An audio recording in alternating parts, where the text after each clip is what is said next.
जय हिंद, नमस्कार। आप देख रहे हैं G19 टीवी। मैं अमरेश कुमार सिंह। इस वक्त हम आए हुए हैं प्रयागराज के संगम तट के सेक्टर नंबर 15 मार्ग पे, और यहाँ पे देश के पीठाधीश्वर, संत महात्मा और महामंडलेश्वरों का आगमन जो है हुआ है।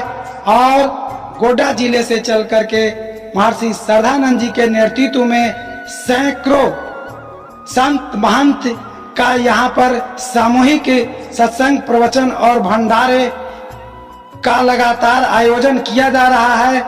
और इस महाकुंभ को लेकर के इन संत महंतों का क्या सोच है, या सरकार से क्या उम्मीद रखते हैं, या ये अपने सनातन धर्म को मजबूती प्रदान करने के लिए किस तरह का मार्गदर्शन करते हैं, आइए यहाँ पर इनका विचार जानने का प्रयास करते हैं। स्वामी श्रद्धानंद जी महाराज जी को मैं नमन करते हुए यह जानना चाहता हूँ कि यह जो महाकुंभ लगा है, सर्वप्रथम इस महाकुंभ को लेकर के क्या पौराणिक मान्यताएं हैं, और इस महाकुंभ के समागम को लेकर के आप सरकार या देश दुनिया को क्या अपना मैसेज देना चाहेंगे? मैं स्वामी श्रद्धानंद, संत मत वैदिक ज्ञान योग जो संस्था झारखंड प्रांत के गोड्डा जिले की है मूल रूप में, मैं वहीं से आया हूं, गोड्डा से, झारखंड से।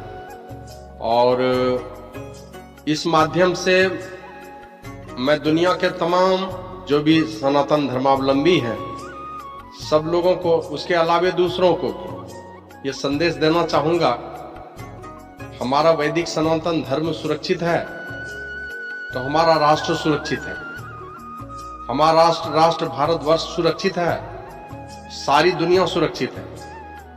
हमारा राष्ट्र सुरक्षित नहीं रहेगा तो सारी दुनिया भी अशांति के वातावरण में चली जाएगी, गर्त में चली जाएगी।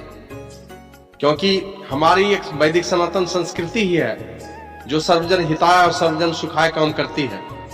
सर्वे भवन्तु सुखिनः, सर्वे सन्तु निरामया, सर्वे भद्राणि पश्यन्तु, मां कश्चित् दुर्भाग् भवेत्। ये तो मात्र वैदिक सनातन धर्म का ही संदेश है। और इस संदेश को धारण करने वाली ये हमारी पवित्र भारत भूमि, ये इन्होंने ही सारे पंथों के, सारे पंथ के अनुयायियों का आदर किया है, उनकी रक्षा की है। हर जाति पाति और हर धर्म के लोग, चाहे वो इस्लाम धर्म से हो, क्रिश्चियन धर्म से हो, इस्लाम धर्म में भी जितने तरह के मानने वाले लोग हैं, अलग अलग, उसमें भी अलग अलग पंथ हैं, उनको भी सारे लोगों के मानने वाले इस देश में रहते हैं। दूसरे कहीं जाएंगे, कहीं सिया है तो सुन्नी नहीं, सुन्नी है तो बरेलवी नहीं, लेकिन ये भारत भूमि ऐसी है कि इस्लाम और क्रिश्चियन, चाहे कैथोलिक हो, प्रोटेस्टेंट हो, कि और भी कोई वो उसमें अगर संगठन है, तो सारे संगठन इस भारत भूमि में सबको सम्मान मिल रहा है। तो इसलिए हमारा यही संदेश होगा लोगों से कि इस देश को वैदिक सनातन धर्म से समन्वित ये हिंदू राष्ट्र का निर्माण होना चाहिए। और इसमें भी एक जो मेरे तरफ से मेरा जो अपना विचार है, एक पिता को छोड़ करके कोई बेटा जब चला जाता है, अपने घर परिवार को छोड़ करके निकल जाता है, माता पिता की प्रतिष्ठा को लात मार करके चला जाता है, तो भी माता पिता और दूसरे भाई को ये चिंता रहती है कि हमारा जो भाई बिछोड़ा है उसको हम अपने घर में वापस बुला लें।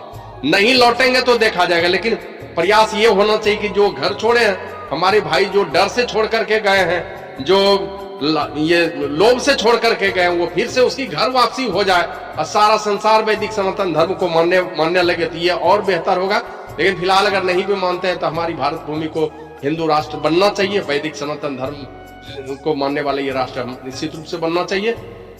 और जो बड़े महापुरुष इस दिशा में कार्य कर रहे हैं, जो भी बड़ी संस्था इस दिशा में कार्य कर रही है, हमारे ये वैदिक सनातन धर्म, ये संत मत वैदिक ज्ञान योग ये संस्था, और जिस संस्था के द्वारा हम संपुष्ट हैं वो है अखिल भारतीय संत मत सत्संग महासभा। हम लोग इस महासभा के बैनर तले हम उनको समर्थन देते हैं, पुरजोर समर्थन देते हैं, जो इस संस्था को आगे इस उद्देश्य को आगे बढ़ाने में, हिंदू राष्ट्र बनाने की दिशा में जो भी कार्य कर रहे हैं, चाहे जो संत हो, भगवंत हो, महापुरुष हो, साधु हो, संत हो, या और कोई संस्था इसके साथ अगर कोई खड़ी है तो मैं भी उनके साथ, पूरी संस्था के साथ में सनातन धर्म की जय, धर्म की विश्व का गौ माता की, गंगा मैया की, गुरुदेव भगवान की जय। आज यहाँ पर स्वामी जी द्वारा जो कैंप लगाए गए हैं अमृत महोत्सव महाकुंभ मेला में, जिसमें कृष्ण प्रणामी धर्म की ओर से भी हम सनातन हिंदू धर्म को धारा को देखते हुए भारत सरकार से भी अनुरोध चाहेंगे कि शीघ्र ही भारत देश को हिंदू राष्ट्र घोषित किया जाए और यहाँ की संस्कृति, सारे विश्व यहाँ की संस्कृति को नमन करते हैं। इसलिए हम सभी संत मंत एक है और हम लोग को एक महाकुंभ से ही उद्देश्य है कि हिंदू राष्ट्र जितना शीघ्र हो सरकार इस पर काम करे। यही करना चाहता हूँ। कभी हमारे पूज्य महाराज, झारखंड के पूज्य महाराज स्वामी श्रद्धानंद जी महाराज, इन्होंने जो अपने वक्तव्य दिया है मैं उनमें समर्थन करता हूँ। आज बहुत वर्षों के बाद यह शुभ मुहूर्त और शुभ घड़ी है अमृत महोत्सव में। मैं इस अमृत महोत्सव से हम सारे साधु संत महात्मा लोग एकत्रित होकर समर्थन करते हैं कि विश्व के कल्याण हो, गौ माता की जय हो और हमारे हिंदू राष्ट्र बने। बोले श्री सद्गुरु महाराज की जय। जैसा कि आपने देखा कि यहाँ पे महाकुंभ में पधारे जगत गुरुओं ने हुंकार भरी है और उन्होंने ऐलान कर दिया है कि जो हिंदू हित की बात करेगा वही देश पे राज करेगा। अब देखना यही है कि कब तक हमारा देश उन चापलूसों के चंगुल में जकड़ा रहता है या हमारे देश के वर्तमान सरकार जो इन संत महात्माओं की आस्था है, आशीर्वाद है और अमृत महोत्सव पर अमृत की बूंदें टपक रही है, क्या भारत को एक बार पुनः हिंदू राष्ट्र संवैधानिक रूप में बना पाता है या नहीं, यह समय की बात है। फिर मिलते हैं इसी तरह से प्रयागराज से नए खबरों के साथ। मैं अमरेश कुमार सिंह। जय हिंद, जय भारत, जय सनातन।